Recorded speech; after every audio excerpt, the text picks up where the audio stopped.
Assalamualaikum warahmatullahi wabarakatuh. Selamat malam, salam sejahtera untuk kita semua. Hadratus Syekh Ki Hasyim Asy'ari, pendiri Nahdlatul Ulama, mengatakan, petani adalah penolong negeri. Akan tetapi, hari ini kita menyaksikan negara dan pemerintah abai terhadap nasib petani dan nelayan kita. Hari ini kita menyaksikan bukti bahwa hasil sensus pertanian BPS menunjukkan bahwa 10 tahun terakhir ini telah terjadi jumlah petani rumah tangga petani gurem berjumlah hampir 3 juta. Ini artinya 16 juta rumah tangga petani hanya memiliki tanah setengah hektar. Sementara ada seseorang yang memiliki tanah 500.000 hektar sebagai kekuasaan yang diberikan negara kepadanya. Di sisi yang lain, kita sangat prihatin. Upaya pengadaan pangan nasional dilakukan melalui food estate. Food estate terbukti mengabaikan petani kita, meninggalkan masyarakat adat kita, menghasilkan konflik agraria, dan bahkan merusak lingkungan kita. Ini harus dihentikan. Saudara-saudara sekalian, krisis iklim terjadi dan kita menyaksikan bencana ekologi terjadi di mana-mana.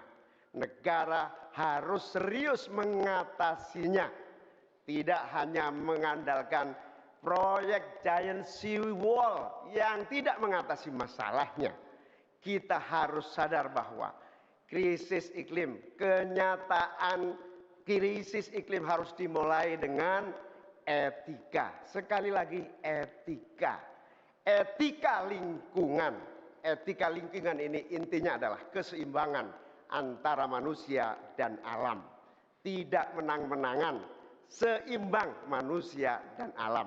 Akan tetapi kita menyaksikan bahwa kita tidak seimbang di dalam melaksanakan pembangunan kita. Kita melihat ada yang namanya krisis iklim tidak diatasi dengan serius. Bahkan kita ditunjukkan anggaran mengatasi krisis iklim jauh di bawah anggaran sektor-sektor lainnya. Hadirin saudara sekalian setanah air yang saya cintai. Dengan kesadaran ini, maka kita harus kembali bahwa pembangunan nasional, bahwa kebijakan nasional harus berpijak kepada yang namanya keadilan. Keadilan iklim, keadilan ekologi, keadilan antar generasi, keadilan agraria, dan tentu keadilan sosial. Saudara-saudara sekalian, rakyat harus dilibatkan, rakyat tidak boleh ditinggal karena pemilik negeri ini rakyat, pemerintah hanyalah pelaksana dari pemilik negeri ini. Oleh karena itu, desa harus menjadi titik tumpu pembangunan. Petani, nelayan, peternak, masyarakat adat harus menjadi bagian utama dari program pengadaan pangan nasional. Reforma agraria harus menjadi kepastian distribusi lahan bagi para petani kita. Energi baru dan terbarukan harus digenjot, bukan malah dikurangi targetnya, diturunkan targetnya. Karena itu kita harus lakukan perubahan. Kita tidak boleh diam. Perubahan menghadapi masa depan kita dan generasi yang akan datang. Para petani dan seluruh warga bangsa yang terlibat, negara menunggu langkah kita bersemua. Kita semua harus menghadirkan perubahan untuk Indonesia yang lebih baik. Baik. Assalamualaikum warahmatullahi wabarakatuh. Salam sejahtera. Salam, Om Swastiastu, Namo Buddhaya, salam kebajikan. Indonesia ini negara besar. Kita harus bersyukur Indonesia memiliki sumber daya alam yang sangat kaya. Di antaranya kita punya cadangan nikel terbesar di dunia, timah terbesar nomor 2. Oleh karena itu, program hilirisasi harus dilanjutkan dan diperluas cakupannya.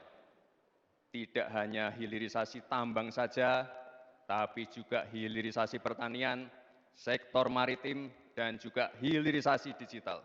Intinya, kita tidak boleh lagi mengirim barang mentah. Untuk mengurangi ketergantungan pada energi fosil, kita akan dorong transisi menuju energi hijau, seperti bioaftur, biodiesel, dan juga bioetanol.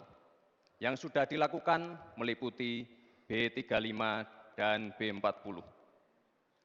Potensi energi baru terbarukan kita juga luar biasa sekali. Bisa mencakup 3.686 gigawatt yang meliputi energi surya, angin, air, bioenergi, dan juga panas bumi. Oleh karena itu, kerjasama Pentahelix wajib untuk didorong. Bapak Ibu yang saya hormati, teman-teman sesama anak muda, jika agenda hilirisasi, pemerataan pembangunan, transisi menuju energi hijau, ekonomi kreatif, UMKM bisa kita kawal, insya Allah akan terbuka 19 juta lapangan pekerjaan untuk generasi muda dan kaum perempuan. 5 juta diantaranya adalah green jobs. Green jobs ini adalah peluang kerja di bidang kelestarian lingkungan. Green jobs ini adalah tren peluang kerja masa kini dan masa depan. Untuk mendorong kesejahteraan petani, akan kita dorong terus ketersediaan pupuk dan bibit yang mudah dan murah. Untuk menjaga stabilitas harga pangan, akan kita optimalkan peran dari TPID, ID Food, Bulog, dan Badan Pangan. Untuk meningkatkan produktivitas para petani, akan kita dorong terus mekanisasi. Generasi muda akan kita dorong melalui smart farming. Agenda reforma agraria akan kita lanjutkan juga terkait kepemilikan tanah dan juga pemanfaatan tanah yang lebih berkeadilan. Program PTSL, redistribusi tanah, dan One Map Policy akan dilanjutkan. Anggaran dana desa sudah terbukti menurunkan angka desa tertinggal dan meningkatkan angka desa berkembang dan mandiri. Oleh karena itu, anggaran dana desa akan ditingkatkan sesuai dengan kekuatan fiskal di dalam negeri. RUU Masyarakat Hukum Adat akan didorong agar lebih berkeadilan. Karena sesuai dengan prinsip Sustainable Development Goals, yaitu Leave No One Behind. Narasi besarnya di sini adalah keberlanjutan dan penyempurnaan. Terima kasih. Wassalamualaikum warahmatullahi wabarakatuh. Bismillahirrahmanirrahim. Atas berkat rahmat Allah yang Maha Kuasa. Diskusi atau debat ini sangat penting karena menyangkut tiga hal yang akan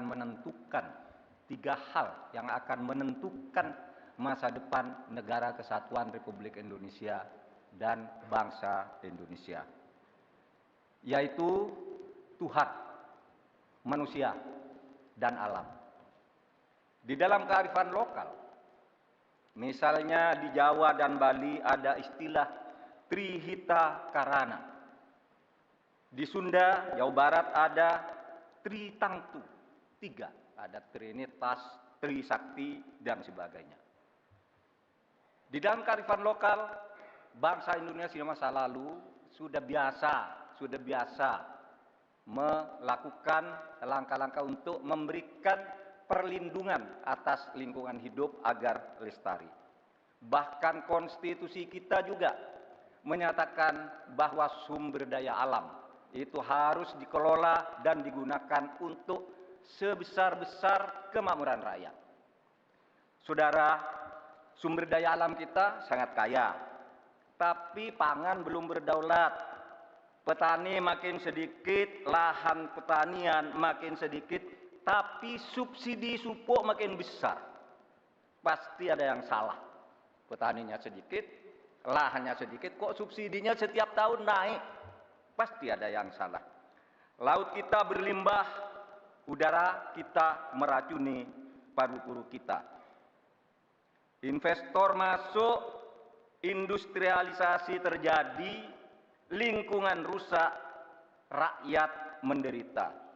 Kemudian sumber daya alam menjadi sumber sengketa di antara rakyat dengan rakyat, antara pemerintah dengan pemerintah.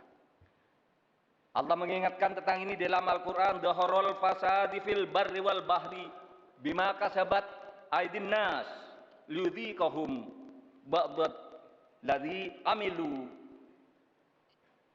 Telah terjadi kerusakan di bumi karena tingkah laku manusia di darat dan di laut. Ini ditunjukkan oleh Allah agar manusia sadar bahwa mereka telah merusak alam di negaranya yang dikuasai seharusnya oleh bangsanya. Saudara, saya katakan ini tidak mudah, tapi hanya dua kuncinya, komitmen dan keberanian. Pada 16 Juni 2011, sebagai Ketua MK, saya sudah mengatakan apa-apa yang diperlukan untuk ini. Saya membuat vonis tanggal 16 Juni bahwa sumber alam itu untuk memihak rakyat ukurannya ada 4. 1, pemanfaatan. 2, pemerataan. 3, partisipasi masyarakat. Dan kemudian juga penghormatan terhadap hak-hak yang diwariskan secara luhur kita. Kami akan gunakan 4 tolok ukur itu. Tetapi saya tidak melihat pemerintah melakukan langkah-langkah apa sih yang diperlukan ini untuk menjaga kelestarian lingkungan alam kita. Maka kami punya program petani bangga bertani di Laut Jaya, nelayan sejahtera. Jangan misalnya seperti food estate yang gagal dan merusak lingkungan. Yang benar aja, rugi dong kita. Terima kasih. Assalamualaikum warahmatullahi wabarakatuh. Baik, terima kasih Pak Mahfud.